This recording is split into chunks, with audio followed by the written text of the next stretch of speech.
I'm Todd Jones, recovering from 30 years as a sports writer. Thanks for joining me as I sit down with some of the best sports writers of our time, who knew the greatest athletes and coaches and experienced firsthand some of the biggest sports moments of the past half century. We'll share stories behind the stories, some we've only told each other. Pull up a seat on Press Box Access. You won't find a reporter or writer more respected among their peers than Helene Elliott. She sets a high standard in sports journalism. Thorough, tenacious, trustworthy. A pro's pro, a Hall of Famer. And her career, which began in the late 1970s, has paved the way for more women in sports media.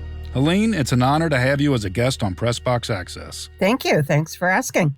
No, you were definitely a writer that I wanted to reach out to, and I'm so glad that you've agreed to join us. Your career has been so wonderful. You've been a trailblazer for sports media for women, and just set the standard for all journalists, men and women, for many, many years in the sports world. So I'm real happy about this. Although I must say, Helene, sources have told me that in 1978, you were bumped from the cover of People magazine by Lenny and Squiggy. Is that correct? Oh, my God, yes. You really did your homework, didn't you? Yes. Well, I don't think it was a cover, but that was an interesting time, yeah. Whenever I tell people I was in People magazine, they don't believe it. I said, just look for the Lenny and Squiggy cover. So I'm sure somewhere on eBay somebody has a tattered copy out there. Well, Lenny and Squiggy on the Laverne and Shirley show in 1978, that's about as big as it got in America, right? So we'll forgive People magazine. And what was that about, Helene? You were just early in your career. What was that story about? Yeah, they used to have a feature called Up and Coming where they would feature young authors or writers or actors or whatever. And I think there had been an item in the Chicago Sun-Times about me being one of the youngest columnists in the country. And I think somebody picked up on that, and they sent out a photographer and a writer. And I remember they posed it. It was in the locker room at Northwestern. Mm-hmm. And I remember somebody's big basketball shoes being placed next to me. So nice. That's a long time ago. Nice. Well, people might have bumped you for Lenny and Squiggy, but you haven't been bumped by the Hockey Hall of Fame. You were enshrined there in 2005. Your plaque is there. You were honored with the Elmer Ferguson Memorial Award, and the first female to be enshrined into a major pro sport Hall of Fame as a journalist. Well, to be technical, no media members are actually enshrined. We're honored with a media award, and that applies to basketball and baseball and football as well. We're considered media honorees as opposed to honored members.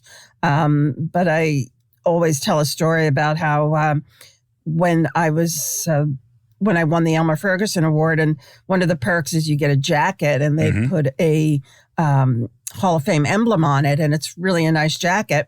And I was wondering what was going to happen because they'd never had a female winner before. So I get to Toronto for the ceremonies, and they're being lovely and treating me and my husband so well. And they took us to a tailor shop in Toronto. And I'm thinking, oh, this is wonderful. They're going to such great lengths, and they're going to tailor the jacket for me and everything. Except the tailor comes out from behind the back room of the shop, and he has two jackets in his hand, and he says, one is a men's 54 short, the other's a men's 54 long. Oh, come on. Which one is... Yeah, no, that's what it was, yeah. And I was just in such shock, and I didn't want to, be ungrateful because, this is such an incredible honor, but I was just kind of stunned that there was no woman's option, or certainly nothing even close to my size. So it was kind of something a little story I tell. And whenever I read about another woman getting a media award or Hall of Fame award now for female hockey players, I always say, just make sure your jacket fits. Right. I think what that represents is what you had to overcome and what you did, and so many other female journalists breaking down the walls that, when you started in the late 70s, it was such a different business. And here they are, they're going to honor you, and they give you a men's jacket. It's difficult for people now to imagine what it was like back then because, now you turn on any sports event and there's a female sideline reporter, and increasingly often, and it's wonderful, there's female play-by-play announcers. Right. Leah Hextall in hockey, female analysts like Doris Burke, who is absolutely the best in the business. So it's common to see female broadcasters and writers and columnists now, and it certainly wasn't back then. I mean, there were so few of us. We all knew each other, and we would kind of trade tips on, which managers or coaches were hostile and which were welcoming, and which players you would likely have difficulty talking to and which players would be supportive. So it's a very different time now. And that's one thing I'm very glad to have seen after all these years. What is it about the career that you've had that comes to mind, when you think about how special it's been all these years? Well, just to pick up on your note about busy, on Sunday, I was at the Chargers. On Monday, I was at the Lakers.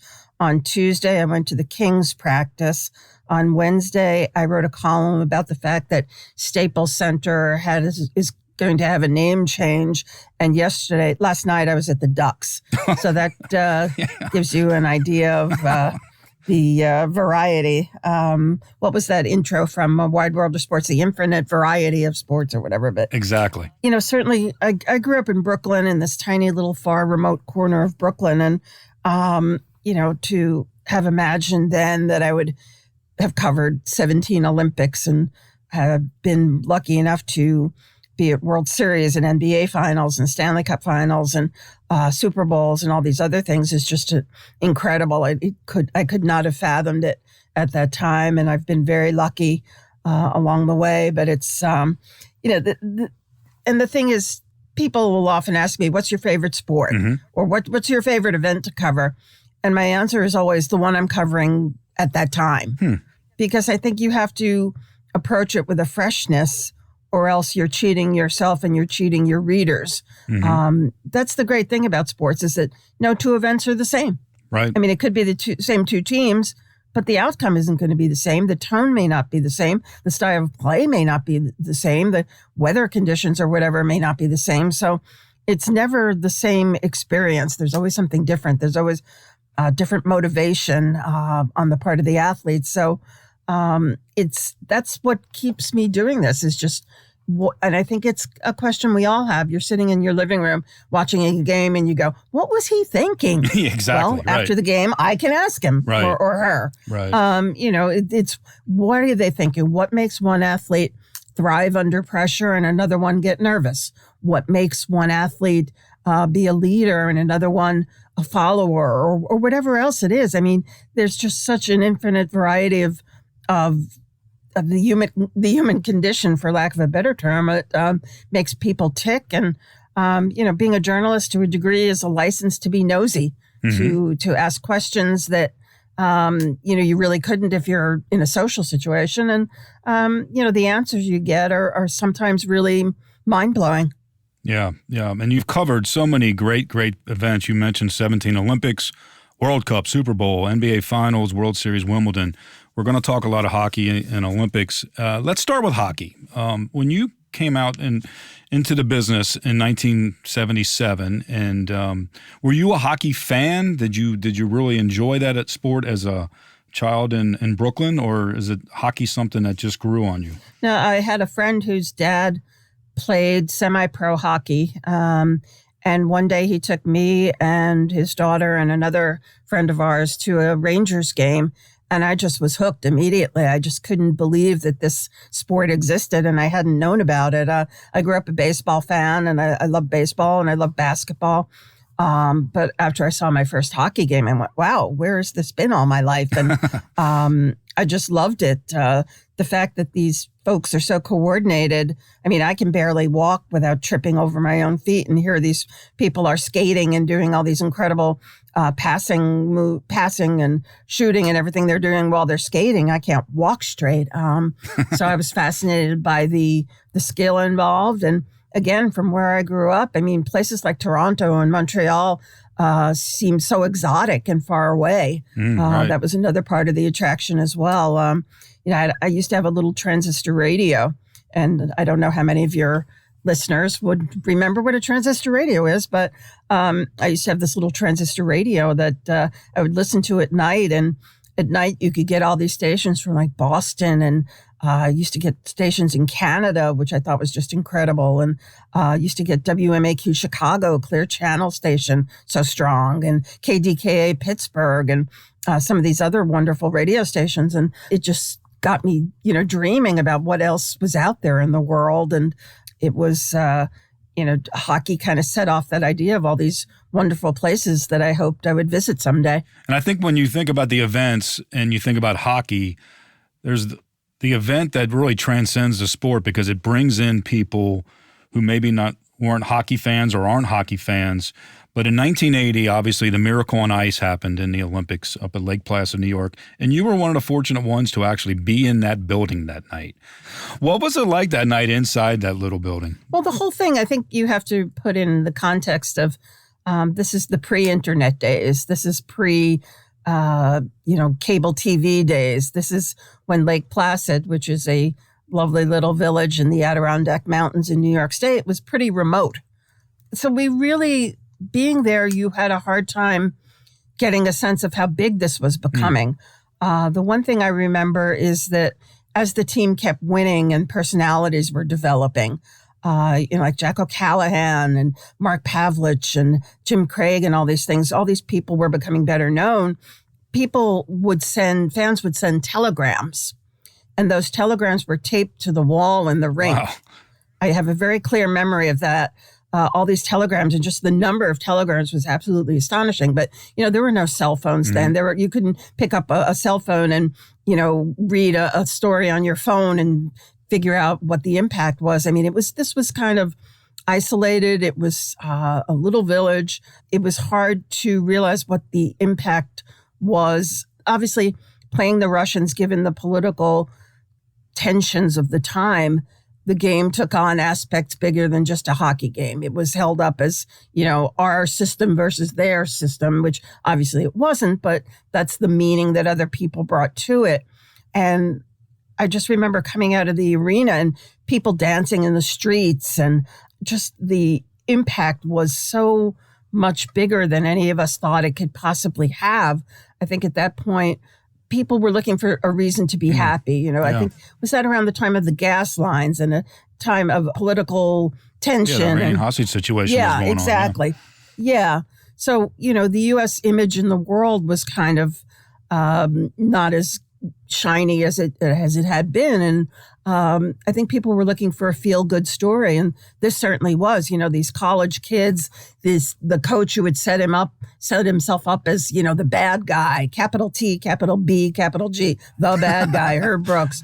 And Craig Patrick set himself up as the friend to the players. And he did all the press conferences when Herb refused to do press conferences. And, the guys came up with little phrases and just wonderful personalities on that team. People wanted a feel-good story, and this was just an incredible feel-good story. Helene, how do you remember it as a hockey game when you were covering it, the actual game itself? I remember the American speed. That was one of their biggest weapons, was their speed. I mean, Herb put them through such incredible conditioning drills, and his famous saying was, "The legs feed the wolf." Meaning, if you can skate, if you can run, you can outlast your opponent, you'll get the spoils. You'll get the hunting trophy. And the shock when Russia pulled their goalie with 1 second left in the period there. Nobody knew what was going on. I mean, that was just incredible. And later, of course, the players said they didn't understand it either. But I mean, it was this incredible sense of, you knew you were at an event that was memorable, but certainly nobody could have imagined that we'd still be talking about it 40 plus years later. Right. Do you remember having to write? Was it a type of event where, like, oh my gosh, this is pretty big? How do you remember it as a writer? Yeah. I remember that an editor changed my lead, and I still kid him about it for all these years later. Wait a minute. What did you write, and what was it changed to? I wrote about walking outside and seeing people jumping up and down and dancing in the streets. And I was on the street and I was standing next to a guy who was wearing Russian team jacket and hat and one of those furry hats. And he was watching it and kind of half smiling. And he saw me and saw my American credential. And he said, and he put up his finger as in number one sign and goes, one, you are number one.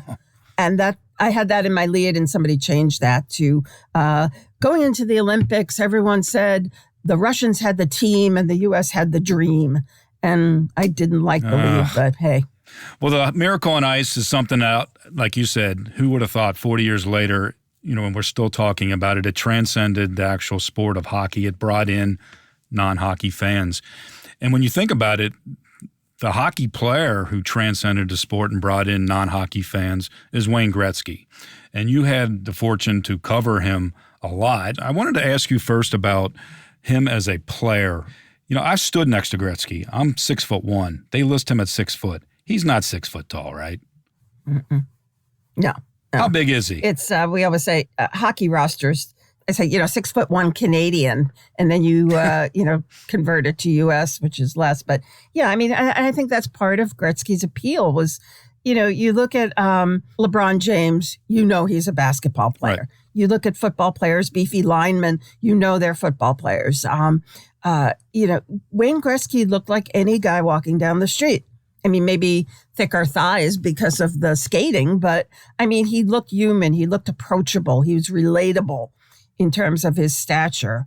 The way he thought the game, the way he saw the game, the way he saw plays before they developed was incredible. And I always say that, as many points as he got in his career, think of how many more he could have had if he had wingers who were close to his skill level. Think of all the passes he made that were so good that people may not have expected them. Right. And so couldn't finish them off and score goals. He probably could have had another 500 points if people finished off some of those passes. Think about he only had 2,800.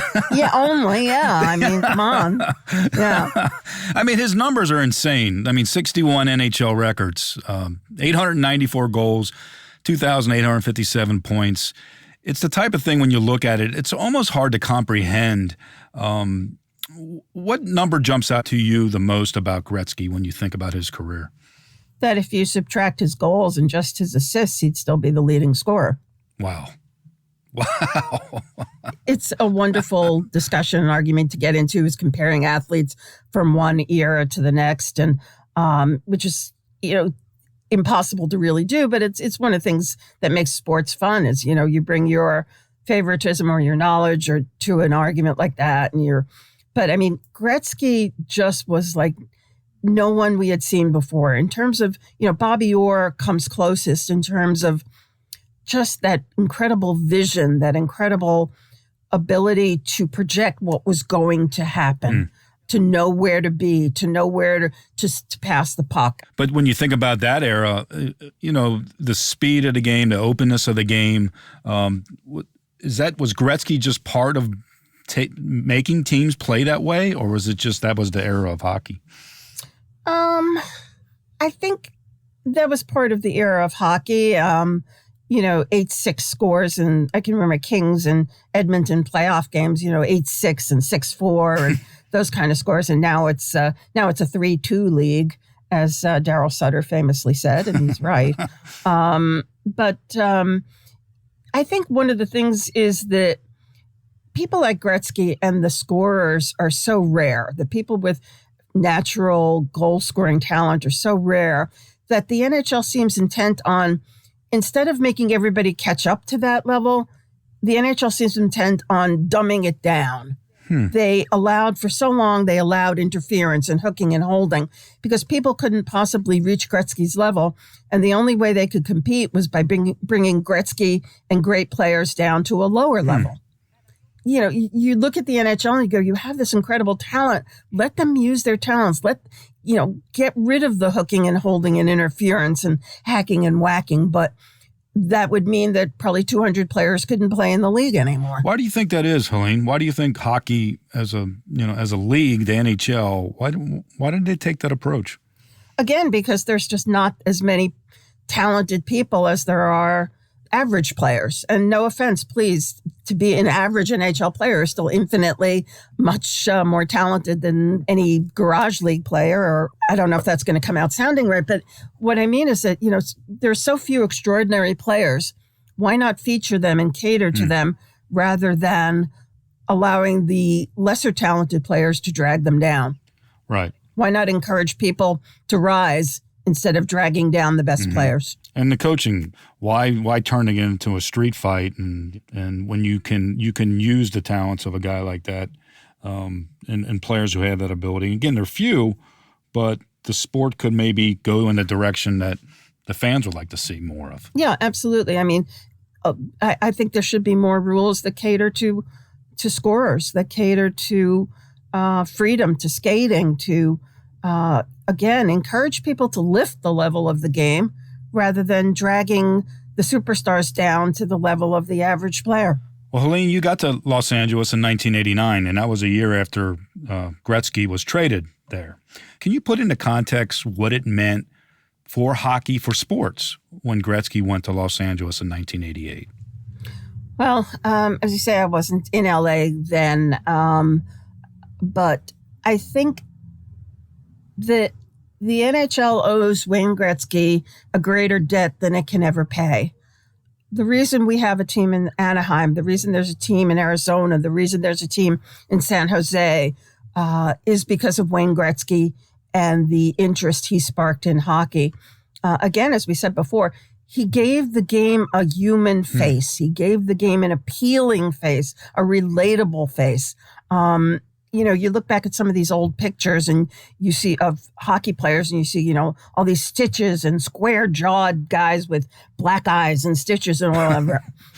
Wayne Gretzky, was modest in stature, appealing-looking guy, not good, decent-looking guy. People could relate to him. People who didn't know hockey at least had probably heard of him. Mm-hmm. What he did for hockey is still being felt here and throughout the NHL. Now it's not the first generation. What we're seeing now, I think, is the kids of people who started playing because Gretzky came to LA. Every year you look at major college programs, you look at junior hockey, you look at all throughout youth levels of hockey, and you'll see kids from California. Right. And they started because it's all because of Gretzky, whether it's first generation, second generation, maybe even third generation. Yeah, and it's not just boys and men either, right? It's females playing. Right, exactly, absolutely. The Ducks have an incredible girls and women's program. The Kings have had youth programs for years that were accelerated by Gretzky's arrival. There's a woman on the U.S. Olympic team, women's hockey team, who from Southern California. Angela Ruggiero for many years played on the U.S. Olympic team, and she's from Southern California. But it's not just, making it to the NHL that matters. It's hockey's become a recreational sport in the sense that if you're working in a company and you get a lunch break, maybe you go play basketball somewhere. In Canada, that would be, you go play beer league hockey somewhere. Hockey's part of the culture here now.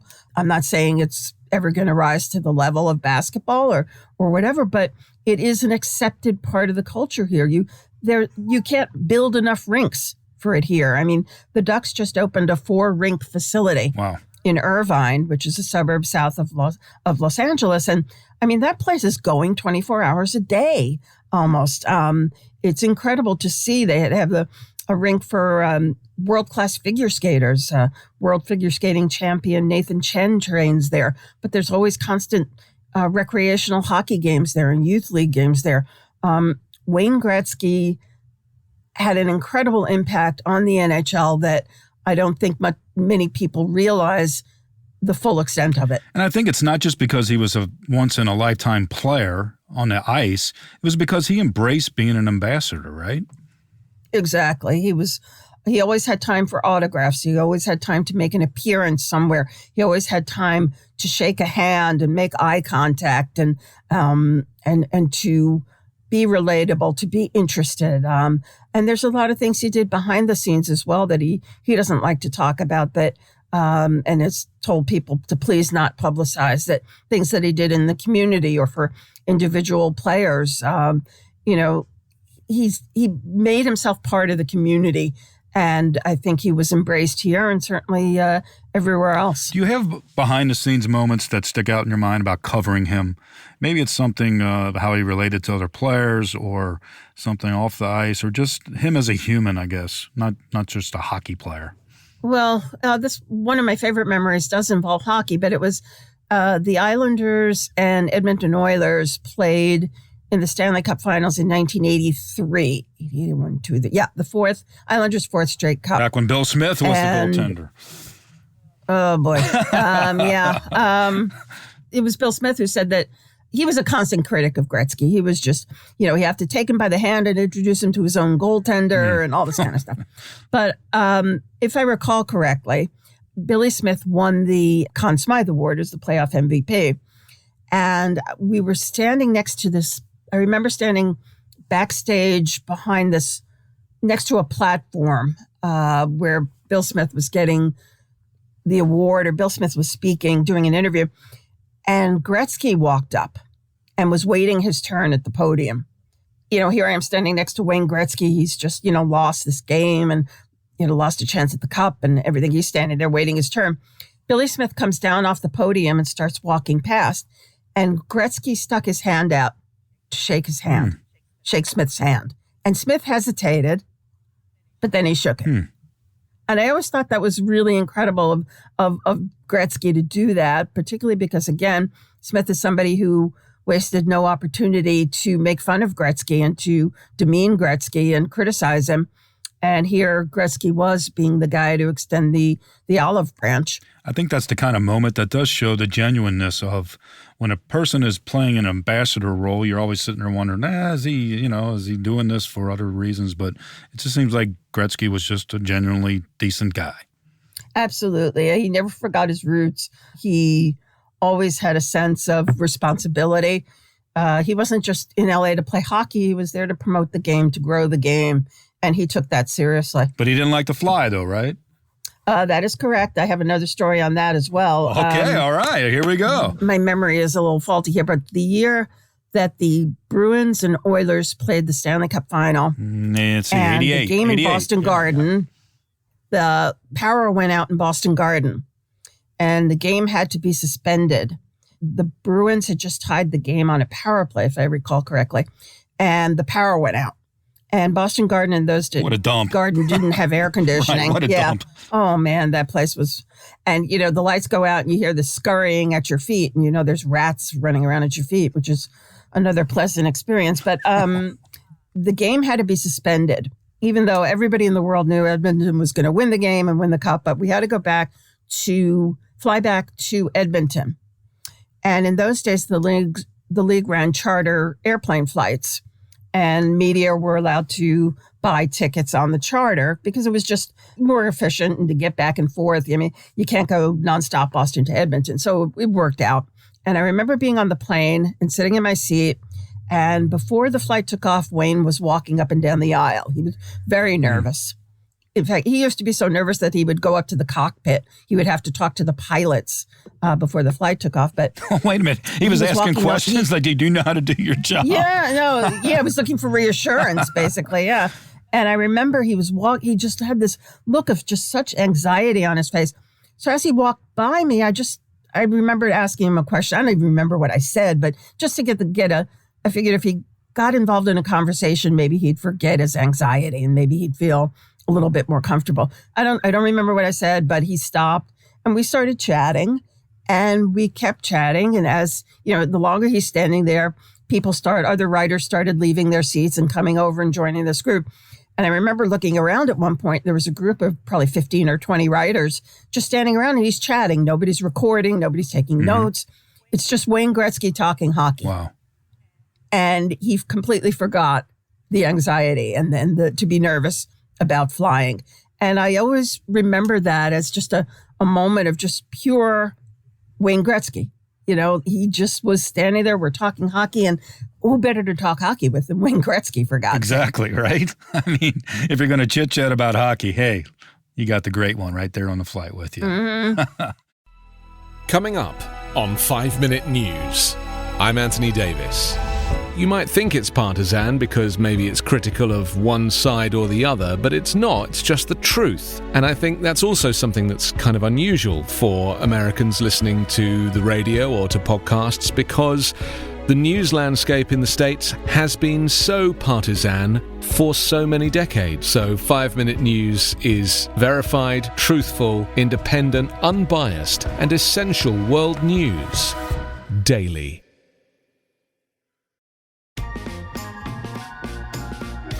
Well, Gretzky certainly took the NHL to new heights. When I think about it, in the late 60s, 1967, as late as then, Gretzky's just a little kid growing up in Canada, and the NHL only had 6 teams, the original 6.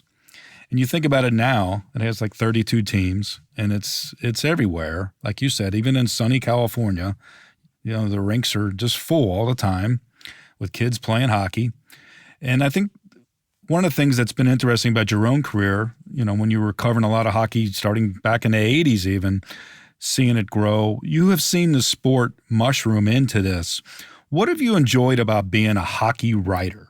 I think hockey players have always been the most humble and approachable of all the athletes I've dealt with. And I hate to make blanket statements because within every group of athletes, there's good ones and bad, you know, people who are nice and people who aren't nice. But on the whole, hockey players have always been the most humble, the most down to earth, most approachable, the most open. Why do you think that is?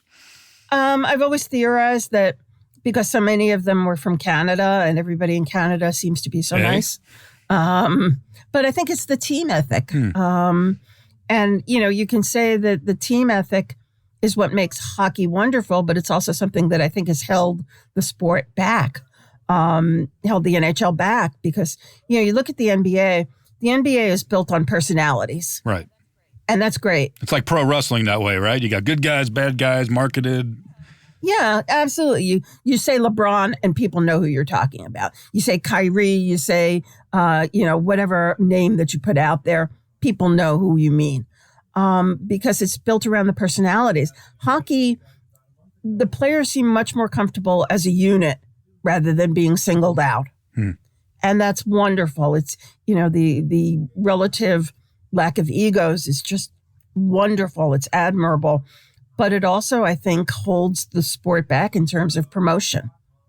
And I've always felt that that's one thing that has, among other factors, kept hockey from really exploding in terms of audience. Yeah, I think it's almost related to what you were talking about with how the league tried to dumb down the game and hold a guy like Gretzky in check, right? It's almost like it's this natural reaction that the sport has to somebody rising up too high as an individual. Yeah. It's all about the room, as the players say, the room. I think there's actually a name for it. I don't know where it comes from. It's called tall poppy syndrome. Like if you are the tallest, you immediately get cut down. You're not supposed to stand above the rest. And that is something I've seen very frequently in hockey. You know, it's the money has changed things certainly, but I think it's still the best, on the whole, the best group of athletes to cover. Also, I think with hockey is the passion of the sport itself. It's more of a, despite its growth, it's still more of a niche compared to, say, the NFL or the NBA. But within that hockey world, the fans are really, really into it. And I'm sure as a reporter or a writer, you know that more than anybody because you hear from them, right? You hear from them. Oh, absolutely, because there's this sense of, you know, well, the Lakers got a story on the front page of the LA Times. How come the LA Kings didn't? And, you know, fans are passionate because they know there's so many factors working against their team being covered or being featured on TV, or, you know, how many times when they're featured on TV, the names are spelled wrong or, you know, local TV, certainly. Yeah. I've seen Wayne Gretzky's name spelled wrong so many times. It's just crazy. But yeah, there's this sense of you're not just a fan, you're an advocate of the game. And the passion is there. The passion is wonderful. Well, it's certainly there in the spring during the playoffs, which to me, NHL playoffs, the Stanley Cup playoffs are unlike just about anything that I had the fortune to be around as a writer. You pretty much covered every Stanley Cup Finals just about since, 1980? I think you haven't missed any, have you? Yeah, I mean, the Stanley Cup playoffs are just the intensity of it, and the whole, in hockey, the whole thing where they're growing the beards, where teams promote unity by having all players grow beards. Right. Love that. They turn into lumberjacks. They just it's great. But there's a sense in the Stanley Cup playoffs of that's harder. The Stanley Cup, I believe, is the hardest trophy to win. I really do. Why do you believe that? I've written that and had people say, "Oh, why do you say that?" Because of the physicality of hockey, because of the condensed nature of a playoff series. You're playing one team, best of 7. There's a lot of opportunity for personal rivalries, for fans to hate each other, for just the physicality to ramp up. The trail of the Stanley Cup, I think, is tougher. I've covered NBA playoffs, and that's pretty grueling too. But when you add the physicality of hockey, that I think makes it just physically more demanding. Do you have a favorite anecdote that sheds light on just how tough it is for the players? Do you a memory of covering all the different playoffs? Not really. I mean, it's just the sense of just every year, the unwavering commitment it takes. It's just been so different these last couple of years because of COVID and bubbles and lack of travel that it's, I haven't covered the last 2 Stanley Cup Finals, for example, but it's just this sense of you're all in for 2 months. It's just 2 months of exhilaration and exhaustion. What's it like for a writer? 2 months of exhilaration and exhaustion and deadlines and terrible deadlines. They're very long days. I mean, you go to the morning skate, you check the lineup, you check to see who's doing what to who and who's on which line, and you talk to the coach, and you ask who's the starting goalie is, and you're told, no, we're not telling you. But it is a very long day. You go to the morning skate, you write something, go to the game later, have to write something. If your deadlines are early, you may have to write 2 or 3 different versions of your story or column. So it does become plus, overtime, unlimited overtime in the playoffs has a way of wreaking havoc with deadlines. Now that's one thing I wanted to ask you about. Covering overtime hockey. What was the worst night for you covering Stanley Cup playoff hockey that went into overtime? Gosh. Well, the Islanders Capitals was 1987, I believe. Quadruple overtime. Please correct me if I'm wrong. They might still be playing.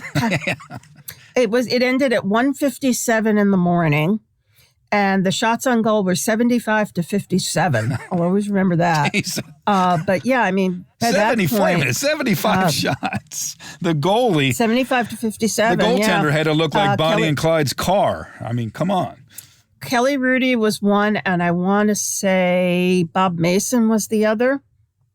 But again, my memory is somewhere. I lost my memory changing planes in Chicago at some point. But I mean, just 1:57 in the morning. And I remember, afterwards going down to the locker room to talk to players, and the Capitals PR guy walking through the locker room and saying, "Room is closed at 2:30 in the morning." And it's like, oh my God, the absurdity of it was just ridiculous. I mean, I've covered quadruple overtime. I've covered quintuple overtime.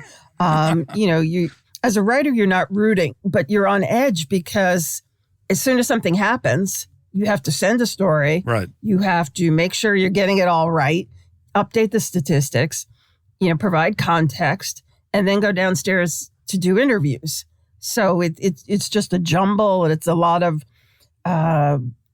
fast thinking and fast typing, and it's just very chaotic sometimes. Quite an adrenaline rush. Yeah, absolutely. And I guess that's why those of us who are still doing this still do it. It's the adrenaline rush. Yeah. Well, you covered so many great hockey moments. We talked about the Miracle on Ice, and we talked a lot about the Stanley Cup playoffs. I did want to ask you about one particular moment in the Stanley Cup Finals, and that's in 1994 when the New York Rangers ended their 54-year drought. And you were in the Garden, Madison Square Garden, that night when they beat the Vancouver Canucks 3-2 in Game 7. What do you recall about that night, especially since, you grew up in New York, you grew up in Brooklyn, you know what that meant. What was that night like covering that game? Oh, gosh. Just the whole sense of euphoria of how long it had been, all those years Islander fans would chant at the Rangers, 1940. And, they didn't have to hear that anymore. I remember somebody in the crowd holding up a sign, "Now I can die happy." Yeah, right. And, I wish people would point out a bit more often that the Rangers haven't won the cup again since that day. So that's one cup in 81 years. But Just one. Hey, just one. It was a good one. yeah, it was a good one, but yeah, one. Just that sense of so many years of waiting and just to see it actually happen, to see Mark Messier will that team to a championship was just really astonishing. It was a special moment. You mentioned earlier about athletes who were able to do it when the stakes are the highest. And that's when I think about that game and Messier, like you say, willing his team to victory. What have you learned about athletes in those moments when a man or a woman performs at their best when the stakes are highest? I think I've heard athletes say that things slow down for them. Like a batter who hits a game-winning home run might say that a 94-mile-an-hour fastball, whatever, looked like a grapefruit to him. Or, just some sense of in different contexts, different sports, that time slowed down for them, that they were able to focus and react in a way that they hadn't been before. I think it takes, a certain amount of calmness, of confidence. There's really no one answer to say, what makes one athlete great. It varies from player to player, varies from team to team, but that's part of the fascination of why were you able to do it today? There are athletes who have had great shining moments and never came close to that again. Mm-hmm. And then there are people like, Tom Brady, who does it again and again and again and again and again and again and again and again. It's just so... That, I think, is what makes sports so interesting, is the thought, the preparation that goes into it, and just that magical ability to see things unfold before they actually happen and to anticipate. I mean, Wayne Gretzky's anticipation of what should happen next and what would happen next is unlike any other players. It's like they can see the chessboard and everybody else is playing checkers. Exactly. Yeah. Well, Messier certainly did that in 1994, that night in the Garden for the Rangers.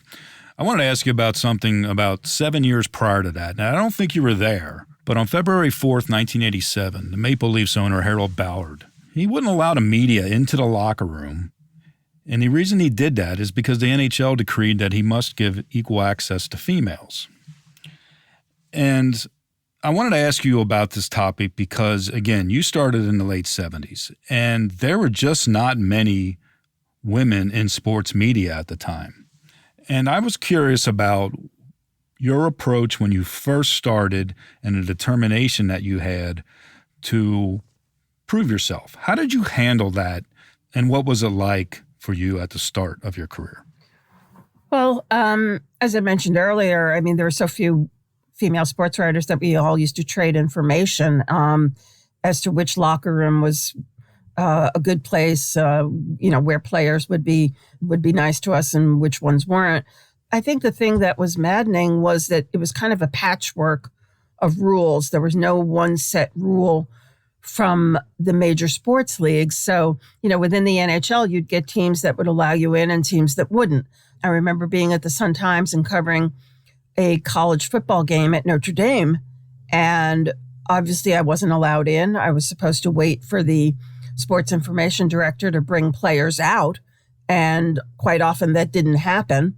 And I remember the security guard kept pushing me further and further away from the door to the point where I was outside the gate. I was locked out. What? You were outside the stadium? Yeah. Just pushed outside the gate. Oh, my. What did you do? What did you do? Well, I got back in, but it was, I think that, there among our colleagues, there were some men who were very helpful and either would help us advocate for equal access, or would help by bringing out players or quotes, or, bring out quotes for us when we couldn't go in. And there were some who didn't care. There were some who said, hey, tough, this is the way it is, and who I think could have and should have been more helpful, but it just took it as an opportunity to beat us on things, Yeah, to me, Helene, I think when I think about that issue, it's about fairness. I mean, when you're closing the locker room to women only, but allowing men in, that's absurd. I mean, you're allowing the male reporters to have an advantage, right? That was the case. Absolutely, it was. And, people seem, I don't know, it gets very contentious. And I've gotten emails over the years. And now with social media, you get social media comments and all these things, just some horrible, horrible things. And, are you going in there looking for a husband? Do you have a notebook on the naked men that you see? That kind of thing. And that's not the issue. The issue is equal access. If it's equal access in a press conference or equal access in wherever it is, that's the point, is the equal access. Right. How do you handle all that negativity coming at you like that? Just the absurdity of it and the meanness. And how do you handle that as a person? I mean, there are times it bothers me. And I think you ask any female sports writer or sports broadcaster, and they'll tell you they've gotten some pretty horrible comments that have made them feel bad. But, if you let comments from other people and their attitudes run your life, then you're living their life, not yours. That's a great way to look at it. Yeah. I'm going to do my job. You don't like it? Sorry, that's your choice to not like it. Mm-hmm. You don't get to tell me what to do. And you mentioned along the way that there were many people who were helpful, helping solve, how wrong it was to have, women treated differently in terms of getting access to do their jobs. I think there was a time with even like Darryl Strawberry helped you once, right? Yeah. Ken Griffey was another wonderful guy, and Ken Griffey Jr. as well, because when I worked at Newsday, I used to do a lot of backup baseball. So I do a lot of Yankee stuff. And at that point, Ken Griffey Jr. was one of the little kids who used to hang out in the hallway with all the other players' kids. And Billy Martin, on days when his hangovers were particularly bad, would yell at those little kids. And that's one of the reasons Griffey wanted out of New York. But Ken Griffey Jr. was always nice to me on the occasions when I would see him, because I was actually hired at the LA Times as a baseball writer. I covered the Angels for 3 seasons, my first 3 years at the LA Times. And then I covered the Lakers before I did any real hockey writing at the LA Times. But, there are athletes over the years who were classy, who were helpful. There was a time I was in the Mets clubhouse with another sports writer named Marty Noble. Mm-hmm. And Marty was kind of introducing me around to people. And Dave Kingman started following us around and kind of like mimicking, like taking notes, writing in a notebook and all. And it was just very creepy. It was just very uncomfortable. And at one, Marty went off to do his own thing. So I was talking to reporters, and Kingman would just be lurking over my shoulder. And this happened more than one game. And finally, I talked to somebody at the Mets, and I said, this is just really not necessary. This is really creepy and uncomfortable. And the manager was Frank Howard, and he apologized to me, and it became a story. AP wrote a story, and it just became a story, and I wish it hadn't. But after it became public, Darryl Strawberry came up to me and said, next time something like that happens, you come to me. I'll take care of it. Oh, wow. Which I thought was really incredible. Yeah. That's great. Yeah. That's really great. I think, I've read where you have said before that, the journalist in you is always, I don't want to be part of the story. I don't want to be the story, right? But I do think it's important to document what this was like, because I feel like, the people who had doors open up to them, and rightfully so, should know what it was like, should know what you had to deal with, and you and other women, the women of especially the late 70s, early 80s. And really the unfortunate thing is it's still a problem, it's still a societal problem. Hell, it happened with Jared Porter, right? Yeah. Earlier this year, got fired by as general manager of the Mets.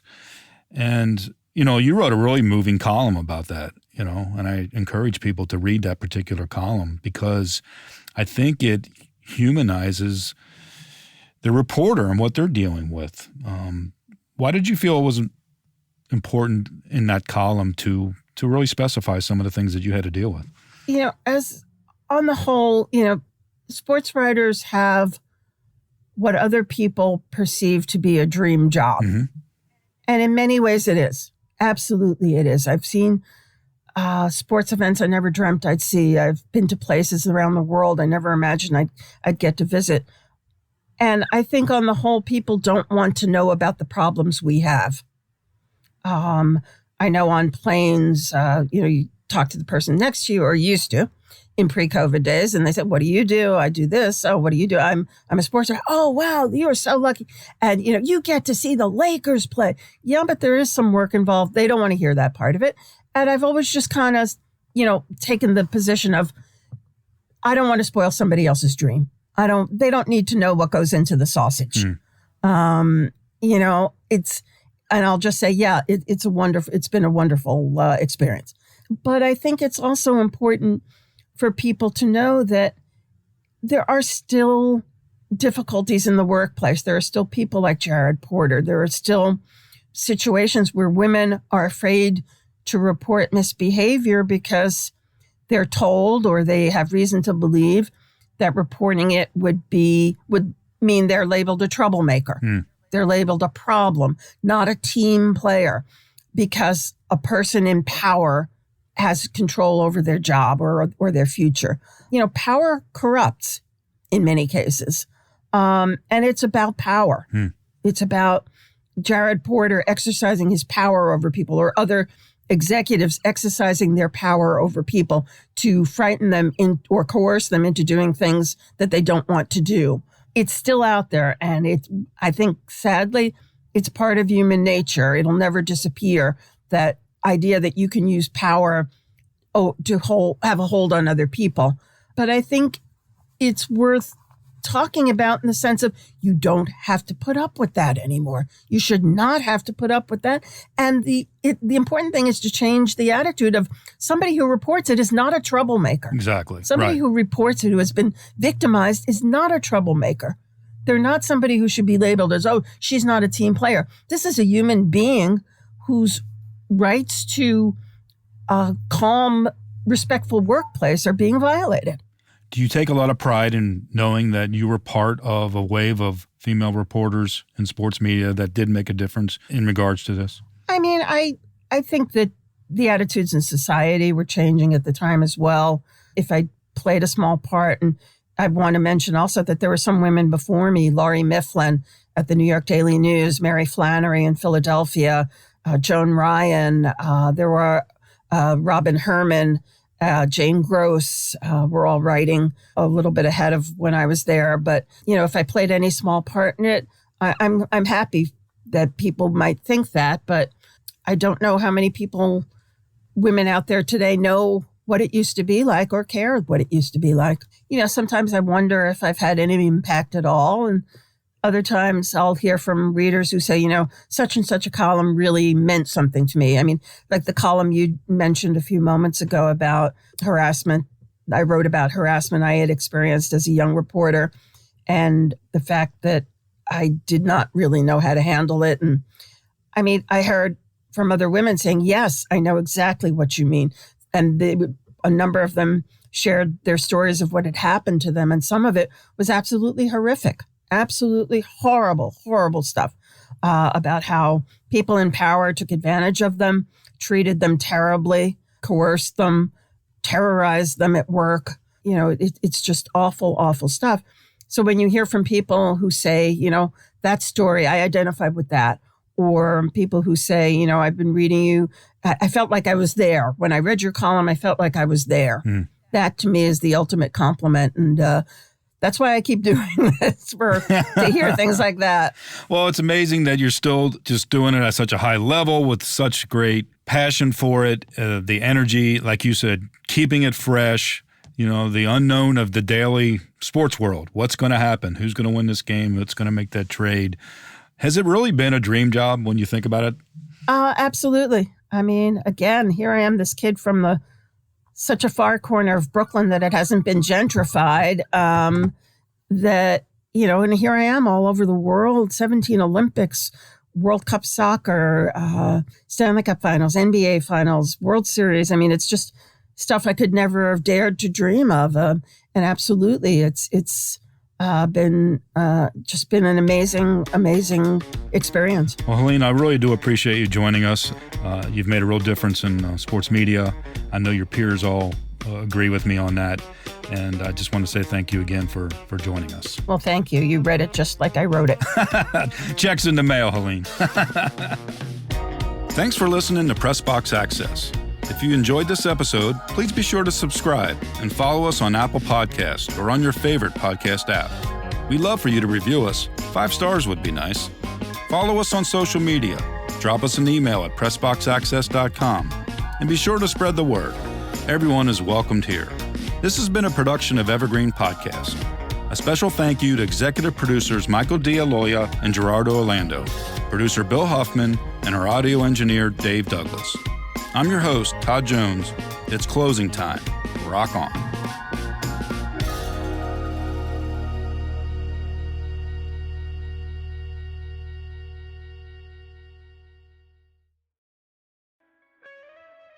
Hear Her Sports is a podcast for everyone who loves stories by and about women striving to improve and make a difference in their lives. I am your host, Elizabeth Emery, a former professional cyclist. In every episode, I introduce a female athlete or woman in the business of sport through a thoughtful conversation about who they are and the terrific work they're doing. My guests and I explore the glorious and frustrating issues in sports, history, equity, training, nutrition, and so much more. Join us for inspiration, for community, and for love of being a strong, athletic woman.